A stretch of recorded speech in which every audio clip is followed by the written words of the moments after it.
Vector. तो mathematical tools में अपन ने डिफरेंशिएशन के बारे में और इंटीग्रेशन के बारे में पढ़ा था। जिन्होंने नहीं पढ़ा है उनको भी मतलब मैं पढ़ा दूंगा आगे, और जो स्टूडेंट्स अभी नए आए हैं उनको वेक्टर पढ़ने में कोई दिक्कत नहीं आएगी। बिल्कुल अलग है, बिल्कुल डिफरेंट है, पुराना कुछ काम नहीं आने वाला। ठीक है, तो बस बात को ध्यान से सुनो और देखो। तो वेक्टर्स बेसिकली मैथमेटिक्स का एक चैप्टर है। मैथमेटिक्स में डिटेल में आता है अच्छे से, जिस तरह से डिफरेंशिएशन और इंटीग्रेशन आता है मैथमेटिक्स में, उसी तरह से वेक्टर भी मैथमेटिक्स में ये अपने आता है। ठीक है, तो अपन वेक्टर के बारे में बात करते हैं कि वेक्टर क्या चीज है। तो देखो, अपन बात करें कि फिजिकल क्वांटिटी, कोई भी फिजिकल क्वांटिटी अगर मैं बात करूं, जैसे कि अपन ने पढ़ा है मास, स्पीड, वेलोसिटी, एक्सेलरेशन, और भी कई तरह की अपन ने फिजिकल क्वांटिटीज पढ़ी है। तो कोई भी फिजिकल क्वांटिटी जो होती है वो दो प्रकार की होती है। फिजिकल क्वांटिटी दो तरह की हो सकती है। एक तो होता है स्केलर क्वांटिटी, एक होती है अपने पास स्केलर क्वांटिटी, और दूसरी होती है अपने पास वेक्टर क्वांटिटी। ठीक है, स्केलर क्वांटिटी जो होती है ये सिर्फ मैग्नीट्यूड होती है, मतलब स्केलर क्वांटिटीज के पास सिर्फ मैग्नीट्यूड होता है, ओनली मैग्नीट्यूड, मैग्नीट्यूड। ठीक है, जैसे कि मान लो मास की मैं बात करूं, मैंने बोला कि मास मान लेते हैं कि 5 kg, m equal to 5 kg। मान लो किसी ऑब्जेक्ट का मास है 5 kg, तो इस 5 kg में सिर्फ मैग्नीट्यूड है ये 5 kg। ठीक है, जबकि जो वेक्टर क्वांटिटीज होती है, वेक्टर क्वांटिटीज क्या होती है कि मैग्नीट्यूड तो होता ही है, मैग्नीट्यूड के साथ साथ इसमें एक डायरेक्शन भी होती है। ठीक है, जैसे फोर्स है, फोर्स की डायरेक्शन होती है, फोर्स किस डायरेक्शन में, वेलोसिटी है इसकी डायरेक्शन होती है, एक्सेलरेशन है इसकी डायरेक्शन होती है। तो ऐसी फिजिकल क्वांटिटीज जिनमें मैग्नीट्यूड प्लस डायरेक्शन दोनों हो वो वेक्टर क्वांटिटीज होती है, और ऐसी फिजिकल क्वांटिटीज जिसमें सिर्फ मैग्नीट्यूड हो, डायरेक्शन ना हो, उन्हें स्केलर फिजिकल क्वांटिटी कहते हैं। जैसे कि मास 5 kg, मास में कभी भी डायरेक्शन नहीं होती, मास 5 kg है तो 5 kg रहेगा, उसमें नॉर्थ वेस्ट साउथ इस तरह से कुछ होता नहीं है। ठीक है, तो जैसे मास है, स्पीड है, इनमें कोई डायरेक्शन नहीं है, इनमें सिर्फ मैग्नीट्यूड है। और वेक्टर क्वांटिटी जो होती है ना, मैग्नीट्यूड के साथ साथ डायरेक्शन भी होता है। ठीक है, तो वेक्टर की डेफिनेशन के बारे में अपन बात करते हैं। चलो अपन बात करते हैं डेफिनेशन ऑफ वेक्टर की, कि भाई किसी भी वेक्टर की डेफिनेशन क्या होनी चाहिए। Definition of vector, okay. अब देखो कि if a physical quantity has magnitude, if a physical quantity has magnitude and, मतलब मैग्नीट्यूड तो है ही सही, मैग्नीट्यूड के साथ साथ क्या क्या होना चाहिए। देखो, मैग्नीट्यूड के साथ साथ होना चाहिए, पहला, first, has a specific direction, direction होना बहुत जरूरी है।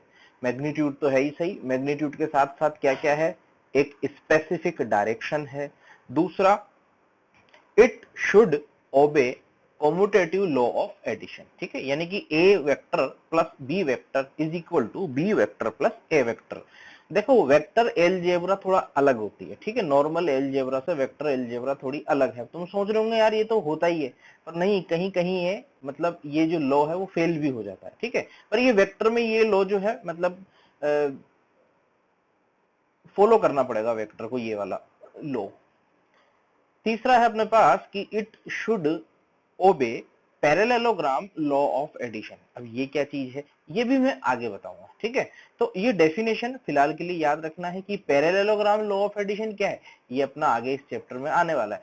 बेसिकली बात इतनी सी है कि कोई भी वेक्टर क्वांटिटी तभी डिफाइन होगी जब उसके पास एक तो मैग्नीट्यूड हो, मैग्नीट्यूड के साथ साथ एक डायरेक्शन भी हो, और वो वेक्टर एलजेब्रा को फॉलो करे। ये सब वेक्टर एलजेब्रा में आता है, पैरेललोग्राम लॉ ऑफ एडिशन और एक कम्यूटेटिव लॉ, ये सब जो है वेक्टर एलजेब्रा में आता है। मतलब उसको वेक्टर एलजेब्रा फॉलो करना पड़ेगा उस फिजिकल क्वांटिटी को, then the physical quantity is a vector quantity.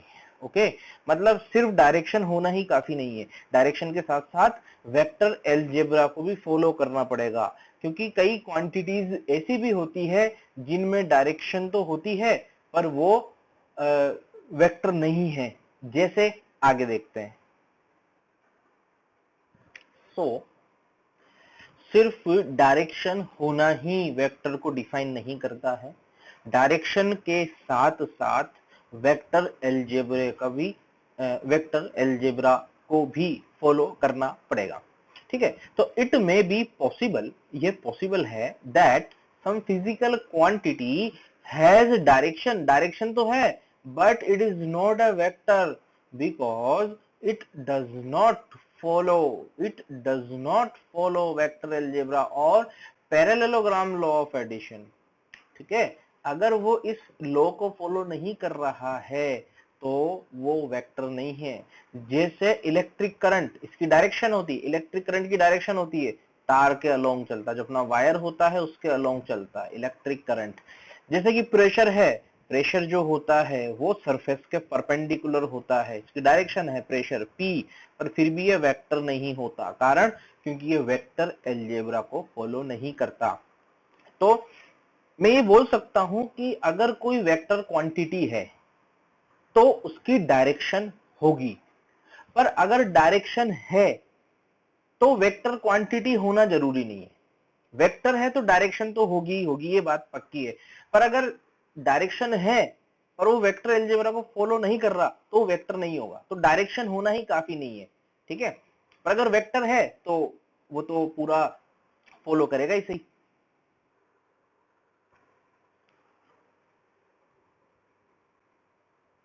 Representation of a vector, देखो फिजिक्स में जो वेक्टर क्वांटिटीज हैं उनको रिप्रेजेंट करने के लिए अपन क्या करते हैं कि जैसे मान लो वेलोसिटी है, तो वेलोसिटी के ऊपर एक छोटा सा एरो बना हुआ, देखो यहाँ पे वेलोसिटी वेक्टर, ठीक है। If A is a physical quantity, if A कोई फिजिकल क्वांटिटी है, then the vector is represented by vector A. देखो इस तरह से प्रेजेंट करते हैं इसको, क्या कर रखा है अपन ने,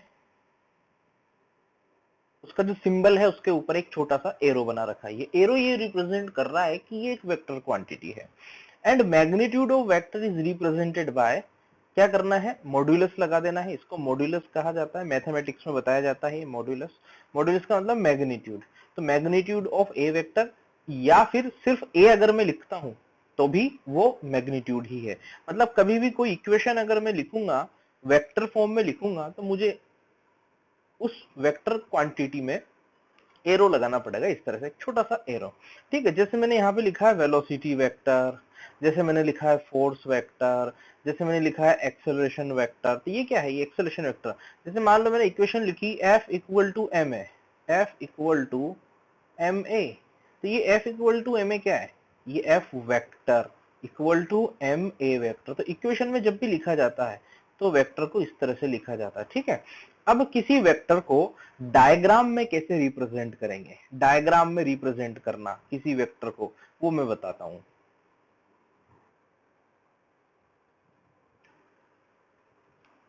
तो अगर किसी डायग्राम में अपने को वेक्टर रिप्रेजेंट करना है तो उस वेक्टर को एक एरो के माध्यम से, मतलब एक एरो बनाना होता है, ये एरो ही अपना वेक्टर है। वेक्टर को एक एरो से शो करते हैं अगर डायग्राम में शो करना है, तो ये जो एरो की डायरेक्शन है उस डायरेक्शन को ही जो है वेक्टर की डायरेक्शन कहा जाता है। जिस डायरेक्शन में ये एरो है वही वेक्टर की अपनी डायरेक्शन होती है। जो एरो है उसका हेड जो है, मतलब ये जो हेड है ये वाला पॉइंट, ये वाला पॉइंट उसका हेड होता है, ये वाला पॉइंट उसकी टेल होती है, यानी कि टेल से हेड की तरफ उसकी डायरेक्शन होती है। और इस वेक्टर का मतलब बेसिकली ये कि ये एरो है, सिंपल सी चीज है, एक एरो है जो टेल से हेड की तरफ डायरेक्शन बताता है, टेल से हेड की तरफ डायरेक्शन ये बताता है। ये इसकी टेल और ये इसकी हेड, टेल से हेड की तरफ ये डायरेक्शन बता रहा है। और इसकी जो लेंथ है, लेंथ क्या होता है, मैग्नीट्यूड, लेंथ होती है मैग्नीट्यूड। जैसे अगर मैं इसकी डबल लेंथ कर दूंगा तो डबल मैग्नीट्यूड। देखो जैसे मैंने यहाँ पे समझाया है कि मान लो कि एक ब्लॉक है 10 केजी का, कोई ब्लॉक है, बक्सा वगैरह है, कुछ भी पड़ा हुआ है, कुछ जो है जमीन पर पड़ा है, ठीक है। अब उसको खींचने की कोशिश की गई, मान लो अपन उसको खींच रहे हैं, पुल कर रहे हैं या पुश कर रहे हैं, तो यहाँ पे देखो डायग्राम में रिप्रेजेंट किया है एक एरो को, ये एफ वेक्टर, ठीक है, ये एफ।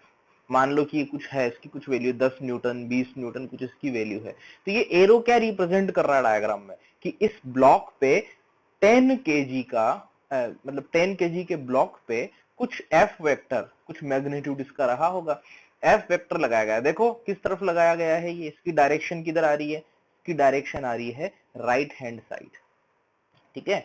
तो किसी डायग्राम में अगर रिप्रेजेंट करना है तो ये एरो इस तरह से रिप्रेजेंट किया जाएगा किसी डायग्राम के अंदर, ओके।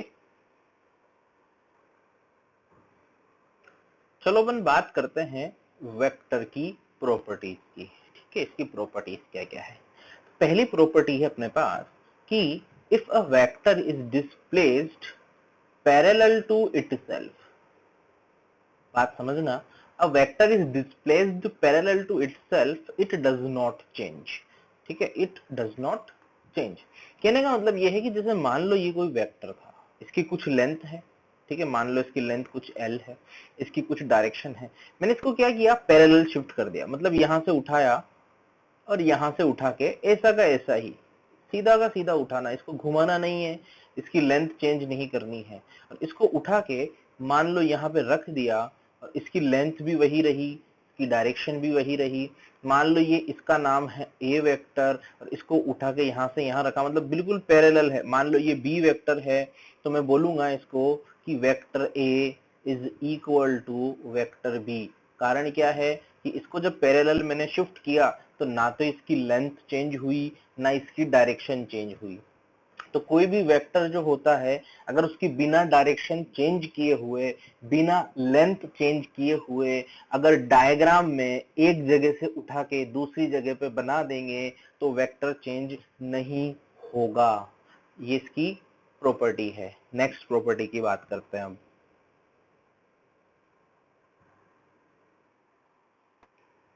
चलो नेक्स्ट प्रॉपर्टी क्या है, if length of a vector, if length of a vector is changed vector is also changed। कहने का मतलब ये है कि अगर मैं किसी वेक्टर की लेंथ को चेंज कर दूंगा तो वेक्टर चेंज हो जाएगा। कारण क्या है उसका, कारण उसका ये है कि उसकी लेंथ चेंज हो गई, लेंथ चेंज हो गई मतलब मैग्नीट्यूड चेंज हो गया, मतलब डायरेक्शन तो वही रही, मैग्नीट्यूड चेंज हो गया, मतलब ये वेक्टर और ये वेक्टर इक्वल नहीं कह सकते अपन, ओके। नेक्स्ट प्रॉपर्टी देखो, नेक्स्ट प्रॉपर्टी है अपने पास कि if a vector is rotated by some angle, जैसे मान लो कि ये कोई वेक्टर ए है, ठीक है, ये कोई वेक्टर ए है और इसको मैंने रोटेट कर दिया, नया वेक्टर है मेरे पास, मान लो कि नया वेक्टर है वो ये, घुमा दिया इसको थीटा एंगल से, इस थीटा एंगल से इसको घुमा दिया, माना कि इसकी लेंथ चेंज नहीं करी, बस इसको रोटेट कर दिया कुछ एंगल से। थीटा 2n पाई नहीं होना चाहिए, 2n पाई का मतलब है कि 0 2 पाई 4 पाई रेडियंस में, ठीक है। ये जो दूसरा वेक्टर होगा इसको बी वेक्टर मैंने कह दिया, तो मैं बोल सकता हूं कि A vector equal to B vector, A vector और बी वेक्टर इक्वल नहीं है, ओके।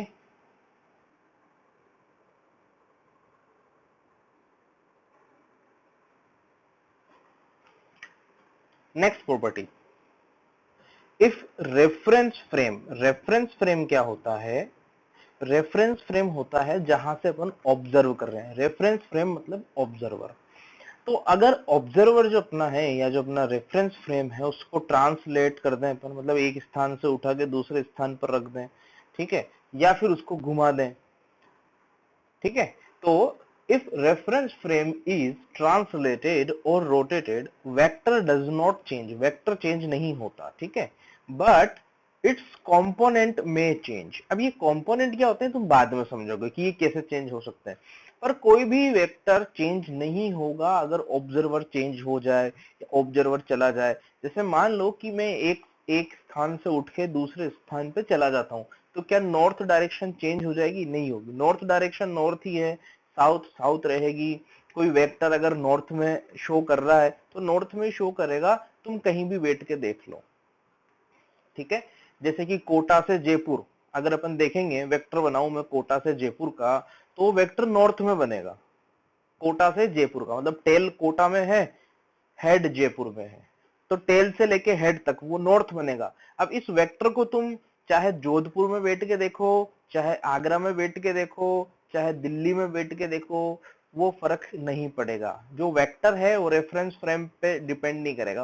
रेफरेंस फ्रेम चेंज हो जाएगा तो वेक्टर चेंज नहीं होगा। रही बात इसके कंपोनेंट्स की, तो कंपोनेंट क्या होते हैं वो आगे अपने को समझ में आ जाएगा। नेक्स्ट प्रॉपर्टी, नेक्स्ट प्रॉपर्टी ये है कि two vectors are called equal. कोई भी दो वेक्टर है, मान लो ए वेक्टर और बी वेक्टर, दो फिजिकल दो वेक्टर हैं ए वेक्टर और बी वेक्टर, वो इक्वल होंगे। उनको इक्वल कब कह सकते हैं अपन? कब इक्वल कहेंगे? जब उनके मैग्नीट्यूड मतलब उनकी लेंथ, मैग्नीट्यूड और डायरेक्शन आर सेम, मतलब सेम मैग्नीट्यूड हो, सेम तो मैग्नीट्यूड होना चाहिए उनका, सेम डायरेक्शन होनी चाहिए उनकी, सेम मैग्नीट्यूड सेम डायरेक्शन, और they represent the same physical quantity. यानी कि जैसे फोर्स है तो फोर्स के ही इक्वल कर सकते हैं अपन, फोर्स को वेलोसिटी के इक्वल नहीं कर सकते हैं। मैग्नीट्यूड भी सेम है, डायरेक्शन भी सेम है। जैसे मान लो एक तो लिखा हुआ है 10 मीटर पर सेकेंड और उसकी डायरेक्शन मैंने मान लो राइट में बनाई, एक मैंने फोर्स वेक्टर बना दिया 10 न्यूटन, इसकी भी डायरेक्शन राइट में ही है, दोनों के मैग्नीट्यूड भी इक्वल है और दोनों की यूनिट देखो, ये मीटर पर सेकंड है, ये न्यूटन है, तो ये दोनों सेम नहीं हो सकते। इनके मैग्नीट्यूड सेम है, इनकी डायरेक्शन सेम है, पर फिर भी ये सेम नहीं है, कारण फिजिकल क्वांटिटी अलग अलग होगी। तो दो वेक्टर सेम कब होंगे, इक्वल कब हो सकते हैं? जब उनका मैग्नीट्यूड सेम हो, उनका डायरेक्शन भी सेम हो और वो सेम फिजिकल क्वांटिटी को रिप्रेजेंट करे, तो ही अपन ऐसा कह सकते हैं।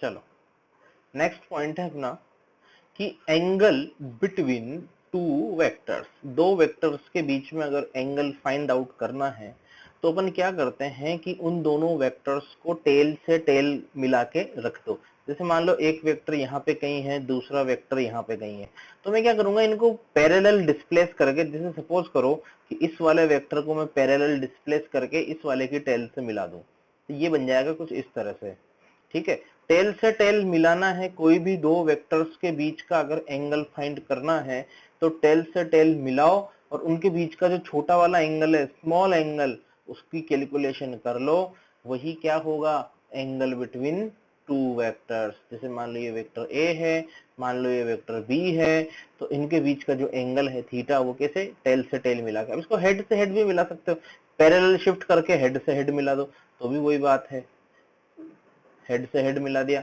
तो भी वही बात है, बी को यहाँ नीचे शिफ्ट कर दिया तो भी सेम बात आने वाली है। तो हेड से हेड मिलाओ या टेल से टेल मिलाओ और स्मॉल एंगल मेजर कर लो, ठीक है। अगर जैसे मान लो मैं इसको हेड और टेल मिला दूंगा, सपोज करता मैं इस तरह से, सपोज करो मान लो मैं इसको इस तरह से मिला दूं, भाई ए वेक्टर तो अपना ये है, ठीक है, पर बी वेक्टर जो है वो यहाँ पे शिफ्ट कर दिया मैंने, हेड से टेल मिला दी, ए का हेड और बी की टेल, इस तरह से मान लो मैंने मिला दिया, मतलब एक तरह से एक क्रम बन गया ये, जैसे रेलगाड़ी जोड़ते हैं ना अपन, उस तरह से कि टेल से हेड जोड़ दी। तो अपने को क्या करना पड़ेगा, फिर इस ए वेक्टर के ऐसे डैश लाइन करके या तो आगे बढ़ा दो और ये वाला एंगल नाप लो इस तरह से थीटा, यानी समझ लो कि ए को आगे बढ़ा दिया, ये थीटा नाप लिया, या फिर बी को पीछे बढ़ा दो तो बी थीटा, इस तरह से, ठीक है। तो अगर हेड से टेल मिली हुई है तो इस तरह से करना है, और टेल से टेल मिली हुई है तो उन दोनों के बीच का एंगल, जो छोटा वाला एंगल है, बड़ा वाला नहीं, ये एंगल नहीं लेना, बड़ा वाला ये एंगल नहीं लेना, ये स्मॉल एंगल कैलकुलेट करना है, ठीक है। तो एंगल बिटवीन टू वेक्टर्स इस तरह से अपने को मेजर करना है। एग्जाम्पल देखना, find angle between A and B, B and C and A. देखो करो।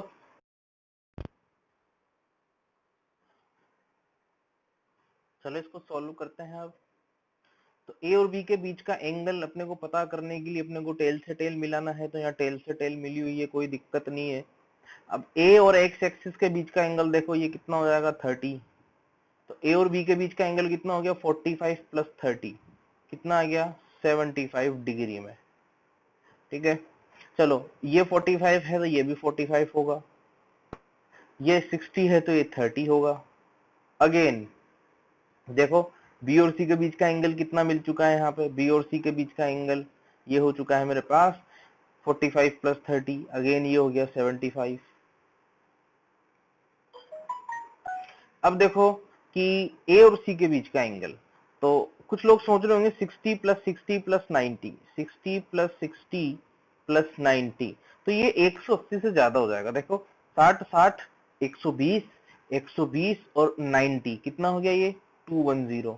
ठीक है, तो ये तो 180 से ज्यादा हो गया, ये बड़ा है। देखो अब इधर वाला देखो 30 प्लस 45 प्लस 45 प्लस 30, तो कितना ये 90 प्लस 30 प्लस 30। देखो कितना बना मेरे पास 30 और 30 60, 45 और 45 90, कितना बना 150 डिग्री। तो छोटा वाला कौन सा है 150 डिग्री, तो मुझे कौन सा लेना पड़ेगा 150 डिग्री। ठीक है, सी और ए के बीच का एंगल ये 150 बोला जाएगा, जो स्मॉल है जो छोटा है वो वाला लेंगे, ये वाला। ठीक है, ना कि उधर वाला, उधर वाला नहीं लेना, वो 180 से ज्यादा हो गया। बेसिकली 180 से ज्यादा हो ही नहीं सकता, 180 से ज्यादा होगा तो दूसरा वाला छोटा बन जाएगा, तो इसलिए सी और ए के बीच का एंगल 150 यहाँ पे हो जाएगा। Okay,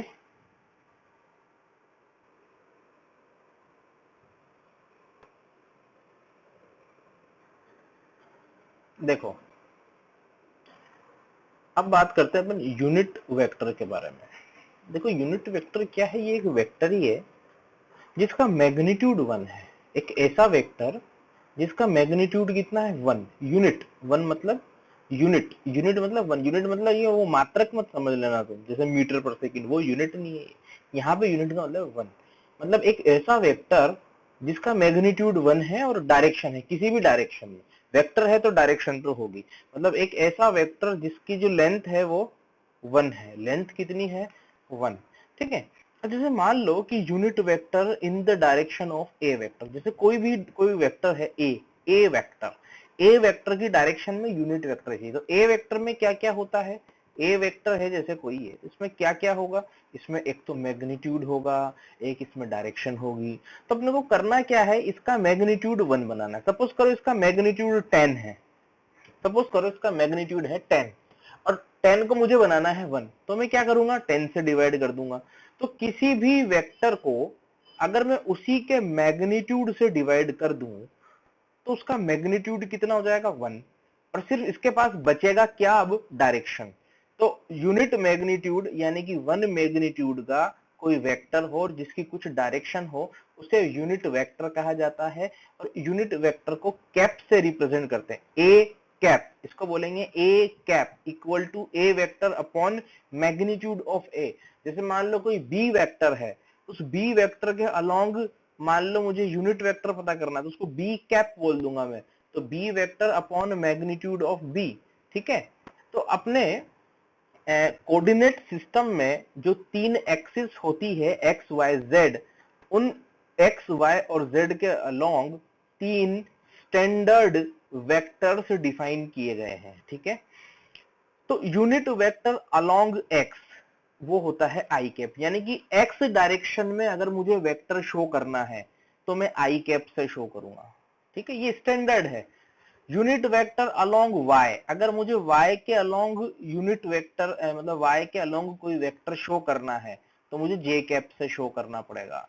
unit vector along z, जैसे मान लो मुझे z डायरेक्शन में कोई वेक्टर शो करना है तो मुझे k कैप से शो करना पड़ेगा। एक एग्जाम्पल की मदद से मैं समझाता हूं तुम्हें ये बात। ठीक है, इस बात को लिख लेना अपने नोट्स में। और अब देखो नेक्स्ट एग्जाम्पल, क्वेश्चन है अपना कि a particle is moving in positive x direction with speed 5 metre पर second. What is the velocity? देखो वेलोसिटी और स्पीड में फर्क क्या है? डायरेक्शन का फर्क है। अपने को मैग्नीट्यूड दिया गया है कितना? 5 मीटर पर सेकेंड। पूछा क्या है? वेलोसिटी। डायरेक्शन क्या है? Plus x. तो प्लस एक्स की डायरेक्शन शो करने के लिए कौन आएगा? आई कैप। तो इसका जो आंसर होगा वेलोसिटी वेक्टर, वी वेक्टर, देखो इस तरह से शो करेंगे इसको, V vector is equal to 5 metre पर सेकेंड। ठीक है, ये हो गया मैग्नीट्यूड, ये हो गया यूनिट, और डायरेक्शन आई कैप। तो इसको फाइनल किस तरह से लिख दूंगा मैं?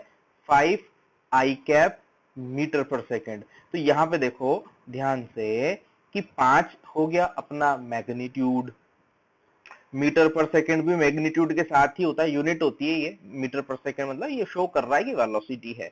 और आई कैप क्या है? डायरेक्शन। ठीक है, सपोज करो कि अगर ये प्लस एक्स ना होता, सपोज करो मान लो ये होता माइनस वाई, सपोज करो कि ये होता माइनस वाई, मैं यहाँ लिख रहा हूँ इसको साइड में, मान लो कि ये होता माइनस वाई डायरेक्शन में, तो फिर मैं इसको वेलोसिटी को कैसे लिखता? मान लो उसको नया नाम दे देते हैं, तो फिर मैं कैसे लिखता? मान लो वो यू वेक्टर होता, चेंज कर देते हैं नाम उसका, यू वेक्टर। तो कैसे लिखता? 5 मीटर पर सेकेंड तो मैग्नीट्यूड हो गया उसका, और डायरेक्शन क्या है उसकी? Minus Y. प्लस वाई में जे कैप, तो माइनस वाई में माइनस जे कैप। ठीक है, जे कैप ऐसे बोला जाता है। तो ये यू वेक्टर क्या आ जाता अगर ये माइनस वाई में? ये आई जे और के शो करते हैं डायरेक्शन। तो इससे क्या पूरा कंप्लीट हो गया है, 5 मीटर पर सेकेंड और माइनस जे कैप डायरेक्शन। तो यू कितना हो जाएगा? माइनस को बाहर ले लो, तो माइनस 5 जे कैप मीटर पर सेकेंड। तो माइनस 5 तो क्या हो गया? मैग्नीट्यूड, माइनस जे कैप क्या हो गया अपने पास? डायरेक्शन। ठीक है, एक पॉइंट याद रखना कि magnitude of a vector is always positive. ये पॉइंट याद रखना, magnitude of a vector is always positive. Positive होगा, जीरो भी हो सकता है, नेगेटिव कभी नहीं हो सकता। Magnitude of a vector, magnitude of a vector is always positive,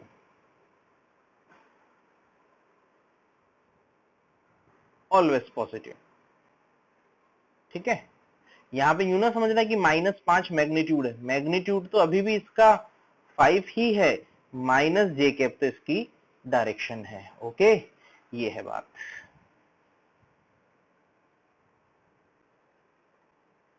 तो कहने का मतलब ये है कि magnitude of a vector is always positive का मतलब ये है कि वो नेगेटिव नहीं हो सकता, और अगर मान लो नेगेटिव है तो वो मैग्नीट्यूड नहीं है, वो उसकी डायरेक्शन है। जैसे माइनस जे कैप मैंने बताया, तो डायरेक्शन है। मैं वापस अपनी बात को रिपीट कर रहा हूँ, तो वो डायरेक्शन है माइनस जे कैप, -5 मैग्नीट्यूड नहीं है। जैसे मान लो कोई वेक्टर लिखा हुआ है, सपोज करो कोई वेक्टर लिखा हुआ है, A vector is equal to -3 k cap Newton.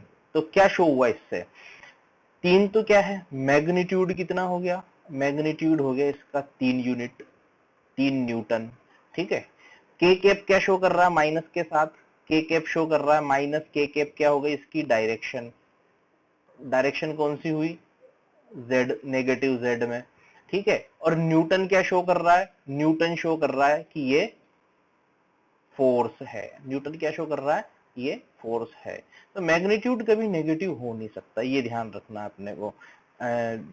Direction वो अपोजिट हो जाती है, मैग्नीट्यूड नेगेटिव नहीं होता है ना? बस इतनी सी बात है। तो मैं बोल सकता हूं कि ये जो आई कैप मैंने बताया है, आई कैप का मैग्नीट्यूड, या फिर जे कैप का मैग्नीट्यूड, या फिर के कैप का, ये जो यूनिट वेक्टर्स हैं इनका मैग्नीट्यूड कितना है? मैग्नीट्यूड इनका 1 है। ये अपने को ध्यान रखना है, इतनी सी बस बात है।